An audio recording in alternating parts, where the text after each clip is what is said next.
हम इतिहास के इस बात में आते हैं तो लाखों वर्ष से तो कोई प्रदूषण नहीं था, लाखों वर्ष से तो कोई कचरे की प्रॉब्लम नहीं थी, लाखों वर्ष से पेड़ पौधों की कोई गड़बड़ नहीं थी, नदियों में कोई प्रॉब्लम नहीं थी। ये क्या हुआ, इस बात के हमको विचार में जाना पड़ेगा कि 250-300 साल पहले जो एक विशेष प्रकार की क्रांति, जिसको विकास की एक अवधारणा या विकास की एक धारा में हम जा सकते हैं, वो विकास की कौन सी धारा थी? तो इस देश में औद्योगिक क्रांति आई टेक्नोलॉजी के कारण। और इसलिए जब तकनीकी आ गई तो तकनीकी के कारण औद्योगिक क्रांति शुरू हो गई, उद्योग शुरू हो गए। उद्योग शुरू हुए तो इसका मतलब उसका प्रोडक्शन बढ़ने लग गया, प्रोडक्शन बढ़ने लग गया तो उसका कंजम्पशन कहाँ करें, और इसलिए कंज्यूमरिज्म शुरुआत कर दिया कि यहां पर किसी व्यक्ति की इच्छा पर कोई सामान नहीं होता है, तो जो कंपनी तय करती है उसके आधार पर आपको खरीदना पड़ेगा, और खरीदना शुरू कर भी दिया। और उन्होंने क्या किया, इस उपभोक्ता, और इसलिए जो ग्राहक था, जो लाखों वर्ष से एक ग्राहक जो ग्रहण करने वाला था, और ग्रहण करने का मतलब शोषण नहीं दोहन की बात करने वाला था, मतलब वो ग्राहक जो सर्वे भवन्तु सुखने की बात करके अपने उपभोग के लिए जितनी आवश्यकता होती है उसी को हमने धर्म अर्थ काम मोक्ष बोल दिया, कि हम अपने काम और अर्थ इन दोनों का धर्माधारित उपयोग करेंगे, उसको भूल गया। और इसलिए जब ये औद्योगिक क्रांति होती है तो इस व्यक्ति की जीवन शैली में परिवर्तन शुरू होता है। और आपको बड़ी मजेदारी वाली बात लगेगी कि जीवन शैली कैसी हो गई कि अगर मुझे एक चीज चाहिए तो दो चीजें और खरीद लो। और इसलिए जो अभी वो बहन जी बोल रही थी थोड़ी देर पहले, उन्होंने सच बोला कि हम उपभोक्तावादी कंज्यूमरिज्म बाद में फंस गए, और ये कंज्यूमरिज्म बाद का जो विकास का एक पथ चालू हो गया, उसमें हम कौन से विकास की ओर बढ़ गए। आप कल्पना करिए, आजादी के 75 साल में हमारा कौन सा विकास है, जरा देखिए।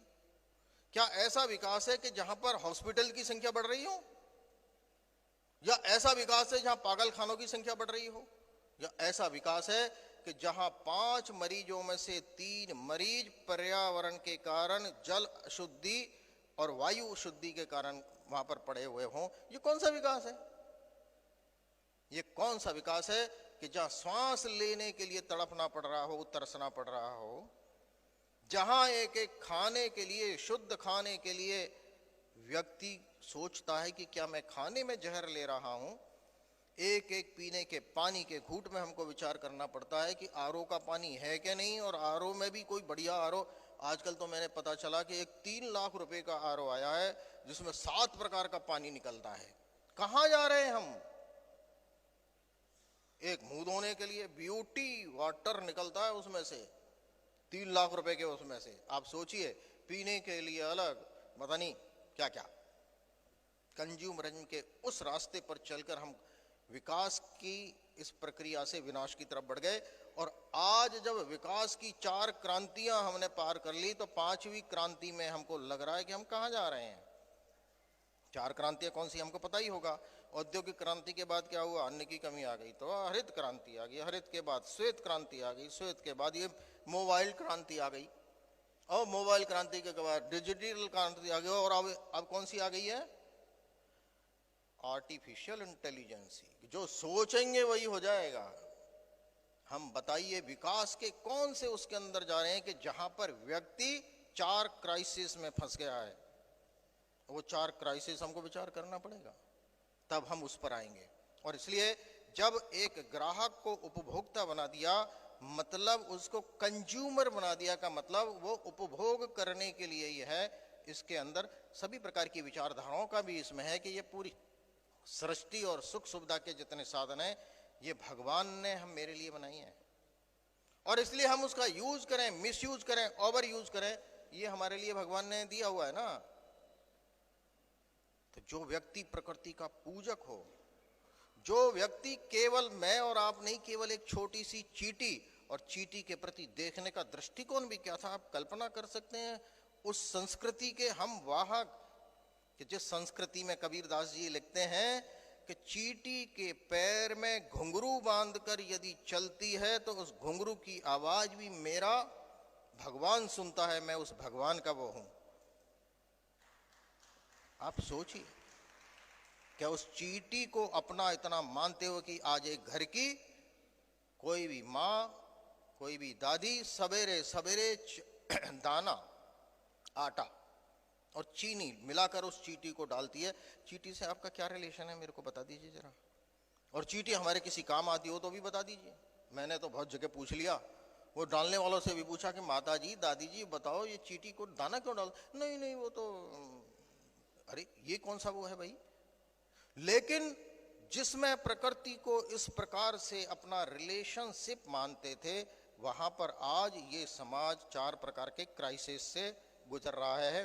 पहला क्राइसिस है, हमको ध्यान में रखना, क्राइसिस ऑफ ऑथेंटिसिटी। मैं विस्तार से नहीं बोलूंगा। वर्तमान में हम क्राइसिस ऑफ ऑथेंटिसिटी से गुजर रहे हैं, हम क्राइसिस ऑफ ऑनरशिप से गुजर रहे हैं, हम क्राइसिस ऑफ रिलेशनशिप से गुजर रहे हैं, और क्राइसिस ऑफ एक और है।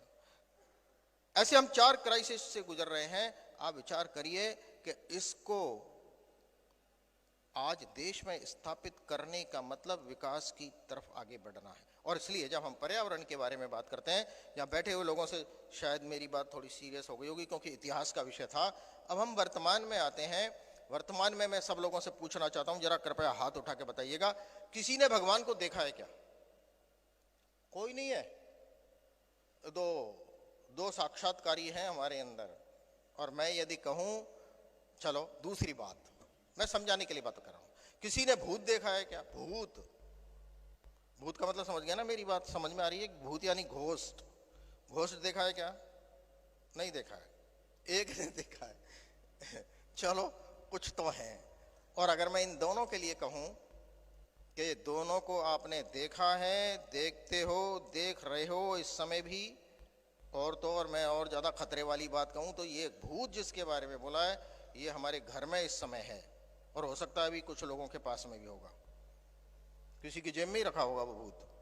अब आप कहोगे ये क्या पता कि आस पड़ोस में देखना शुरू नहीं करना, लेकिन क्या है ये?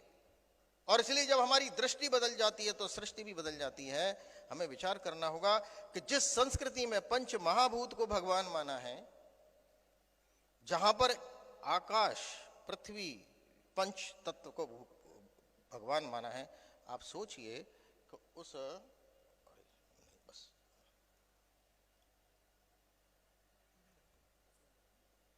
तो हमको ये विचार करना पड़ेगा कि पंच महाभूत भगवान नहीं है। जल देवता नहीं माना हमने, सूर्य को भगवान नहीं माना, हवा को भगवान नहीं माना, प्राण को वायु नहीं माना। और इसलिए क्या ये भगवान हम लोगों में से किसी ने देखा नहीं? देखा है ना? हाँ बोलिए। तो भगवान देखा है, लेकिन भगवान को भगवान की तरह हम भूल गए, और इसलिए हम पूजते तो हैं, लेकिन पूजते समय इस बात को भूल जाते हैं। और इसलिए वर्तमान में जब भगवान को हमने भगवान मानना खत्म कर दिया, और ये भूत क्या है, तो भूत मैं अभी थोड़ी देर में बताने वाला हूं कि वो भूत अभी हो सकता है हमारे आसपास में हो, हमारे पास हो, या अपने घर में तो पक्का है। और यदि इस भूत का आपने ठीक से इंतजाम नहीं किया तो आपको क्या होगा वो बताऊंगा, तो आप टेंशन में आ जाएंगे। थोड़ा विषय भी थोड़ा लंबा हो जाएगा, लेकिन ये पक्की बात है। केवल एक बात पूछता हूं, अपने में से ऐसे कौन है जो नरक में जाना चाहते हैं? आप कहोगे ये कोई प्रश्न थोड़ी होता है, नरक में कौन जाएगा? कोई इसलिए थोड़ी ना सब काम कर रहे हैं, हम तो स्वर्ग के लिए ही बात कर रहे हैं। हर कोई स्वर्ग में जाना चाहता है, लेकिन उस भूत को यदि मिसमैनेज किया आपने तो आपको नरक में जाना पड़ेगा ही। और अभी मैं आपको बताऊंगा तो आप सब कहेंगे कि हम तो नरक जाएंगे।